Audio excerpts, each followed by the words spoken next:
All right, what's up, guys? I hope you're doing well. So basically, people find a way. That's all I got, as you can tell from the title, especially the first one. Um, but it's one of those things. Whenever you deal with like sanctions and even with examples of like taxes and stuff like that, people are just they're going to find a way to get out. It doesn't matter what you do, really. Um, so let's just head straight to the screen share, and I'll share my whole screen instead of just a window. Um, go. Okay. So we'll go right over to here. And this is, well, I forget where the source was. It's a Middle East Monitor. I'm not sure where their exact like location is or whatever. But anyways, Israel has become a favored destination of Russian oligarchs seeking refuge from Western sanctions. Um, as many as 14 private jets have landed. Um, and tracking data showed that the planes made trips from Turkey to Moscow and St. Petersburg, then from there to Israel's capital, Tel Aviv, I guess. Um, those on board are said to be Russian oligarchs slapped with sanctions. There is speculation that some of them have been using the hired private jets to avoid moving their own aircraft and hide their movements. I mean, from their point of view, I guess it makes sense. If they can go there and not have to deal with the sanctions or whatever they have. I mean, I'm sure it's on a case by case basis, but still, regardless, that's what's apparently happening according to this. Um, one of them, I think this is Abramovich. I think he's the one who like, isn't he the one who like owned Chelsea or whatever, the English like football club?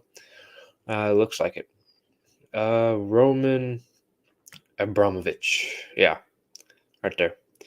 So basically, he landed in Israel on, I guess, Sunday night, probably the third. I guess I would assume whatever the timing of this publication is. Oh, nope, this was back in March, so I came to this rather late, apparently. So this was early March.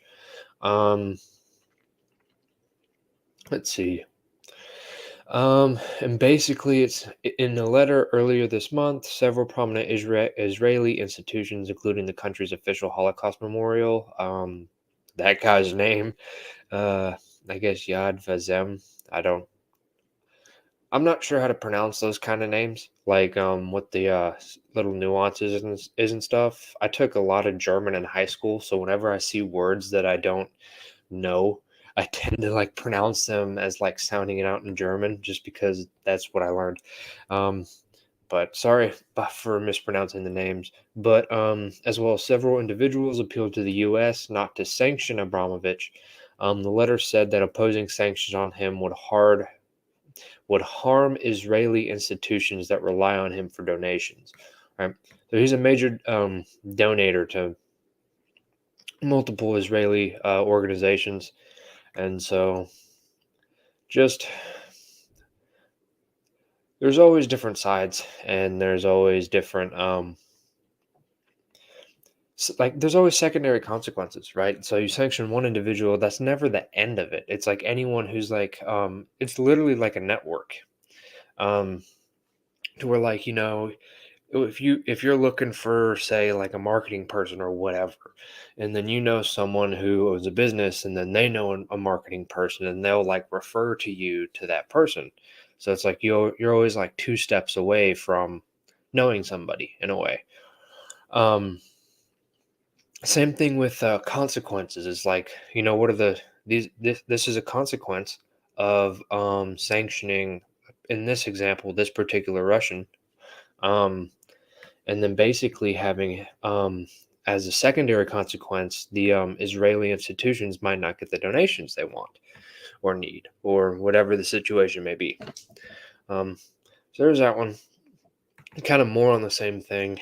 Africa refuses to be a pawn of the U.S. and the whole Russia-Ukraine thing, and so this is an opinion piece from what I can tell.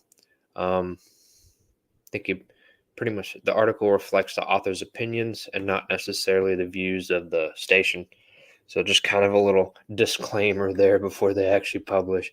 Um, but basically, South African president, I guess Cyril Ramaphosa, condemning the United States-led NATO for the conflict in Ukraine must have come as a shocker to the West.